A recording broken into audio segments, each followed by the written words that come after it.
हम नमक है महाराज। नहीं चंदन हो कभी,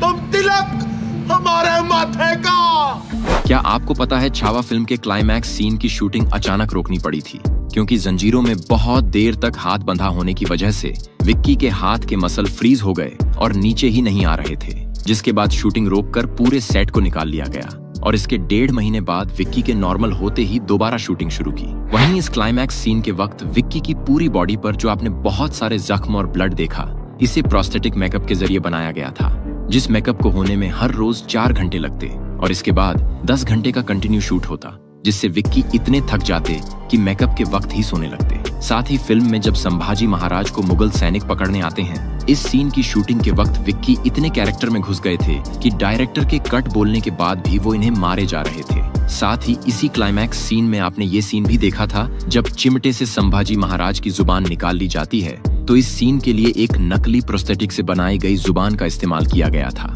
और मुंह से खून बहाने के लिए इस जुबान के साथ एक बारीक नली को जोड़ा गया जिसके जरिए खून पहुंचता था। वहीं विक्की की हर सीन में इतनी इमोशनल परफॉर्मेंस देखकर डायरेक्टर की आंखों में आंसू आ जाते और ये देखकर विक्की उन्हें फौरन गले लगा लेते। साथ ही इस फिल्म के सारे फाइट सीन के लिए सिर्फ जूनियर आर्टिस्ट को एक्शन और सीक्वेंस सिखाने में ही पूरे 1 साल लग गए थे, जहां ये लोग शेड्यूल के मुताबिक रोजाना 6 से 5 घंटे अपने सीन की फाइट मास्टर के साथ रिहर्सल करते थे। तो आखिर किस तरह और कहां और कैसे और कितनी मुश्किलों से इस मूवी को शूट किया गया, ये सारी बातें डिटेल में जानने के लिए वीडियो को आखिर तक जरूर देखें। सबसे पहले फिल्म का ये सीन जब संभाजी महाराज को मुगल सैनिक संगमेश्वर वाड़ा में पकड़ने आते हैं, इस सीन को महाराष्ट्र के वाई विलेज की एक्चुअल लोकेशन पर शूट किया गया है और इस वक्त इस फाइट सीन को शूट करने के लिए सेट पर लगभग 500 से भी ज्यादा जूनियर आर्टिस्ट को बुलाया गया था। और इस सीक्वेंस में इस नदी वाले सीन को शूट करते वक्त नदी में पानी बहुत कम था, तब मेकर्स ने वाटर टैंकर की मदद से यहाँ पानी ऐड करके इस सीन को शूट किया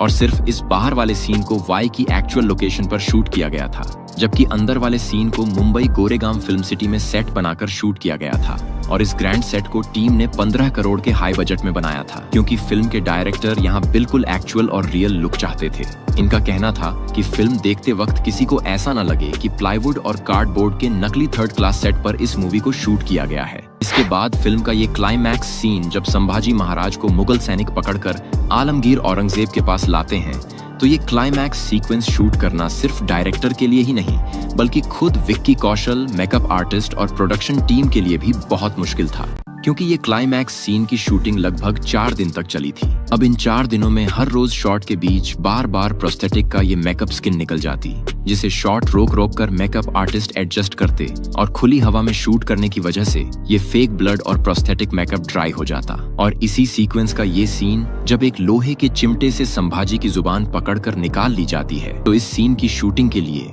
डायरेक्टर ने मेकअप टीम से एक फेक प्रोस्थेटिक मटेरियल की जुबान बनवाई थी और इस जुबान को चिमटे में लगाकर इसके साथ नैरो प्लास्टिक नली भी जोड़ दी गई ताकि जुबान खींचते ही नली से खून विक्की के मुंह में चला जाए और जुबान निकालने के बाद मुंह से खून निकलता हुआ नजर आए। और इस सीन की शूटिंग के वक्त साइड में ब्लू बैकग्राउंड इसलिए लगाया गया है कि इस सीन की शूटिंग के वक्त सेट पर सिर्फ 25 से 30 जूनियर आर्टिस्ट ही मौजूद थे, तो इन ब्लू बैकग्राउंड की मदद से बाद में यहाँ ढेर सारे सैनिक ऐड कर दिए गए, जैसा कि आपने फिल्म में देखा था। वहीं फिल्म में सबसे दमदार रोल अगर विक्की के बाद किसी ने किया है तो वो है अक्षय खन्ना, जिन्होंने फिल्म में आलमगीर औरंगजेब का दमदार रोल परफॉर्म किया है। और इस अमेजिंग परफॉर्मेंस के पीछे का एक सच मैं आपको बताता हूँ जो 100% आपको पता नहीं होगा। मेकअप होते ही जब अक्षय खन्ना आलमगीर औरंगजेब के लुक में आते, इस वक्त से शूट खत्म होकर मेकअप उतरने तक वो सेट पर किसी से बात नहीं करते और शूटिंग के वक्त इनके इस बिहेवियर से सारे लोग काफी परेशान थे।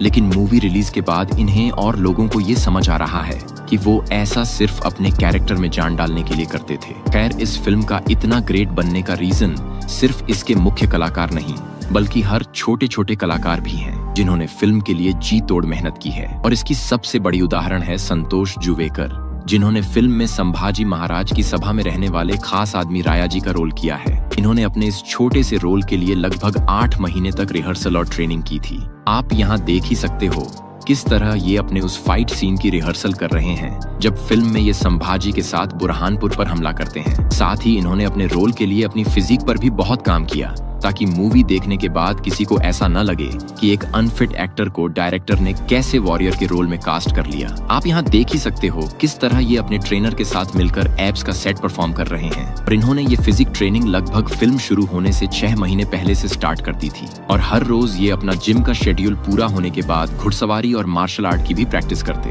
आप देख ही सकते हो किस तरह ये अपने ट्रेनर के साथ यहाँ लाठी चलाना, नेजा चलाना और इसके मूवमेंट और पोज क्या होते हैं जो उस वक्त वॉरियर का स्टाइल था वो सब सीख रहे हैं। साथ ही फिल्म की शूटिंग के वक्त जब टीम ये जंगल वाला सीन शूट कर रही थी जहां संभाजी अपने साथियों के साथ आलमगीर औरंगजेब के सैनिकों पर हमला करते हैं, इस शूटिंग के दिन आशीष पाठौड़े, जिन्होंने फिल्म में संभाजी महाराज की सेना में काम किया है, इनका बर्थडे था। अब इन्हें लगा ही नहीं था कि इतने बड़े स्टार विक्की कौशल खुद आकर इनके साथ बर्थडे सेलिब्रेट करेंगे। लेकिन विक्की को जैसे ही पता चला आज आशीष का बर्थडे है, तब विक्की ने खुद टीम को बोलकर केक का अरेंजमेंट किया और आप देख सकते हो कितनी प्यार से विक्की इनका बर्थडे इनके साथ मिलकर मना रहे हैं। इसमें विक्की ने आखिर में इनके मुंह पर ढेर सारा केक भी लगा दिया, मानो ये इनके जिगरी दोस्त हों। खैर सच में विक्की बहुत हम्बल और डाउन टू अर्थ हैं। तो इस हम्बल स्टार के लिए एक लाइक तो जरूर करें और आपका बॉलीवुड में फेवरेट एक्टर कौन है कमेंट में मुझे जरूर बताएं। खैर फिल्म के अन्य एक्शन सीन और इनकी रिहर्सल की बात करूं तो आपको ये एक्शन सीक्वेंस भी याद ही होगा जहां संभाजी महाराज अपने साथियों के साथ मुगल सैनिक पर गन्ने के खेत में हमला करते हैं।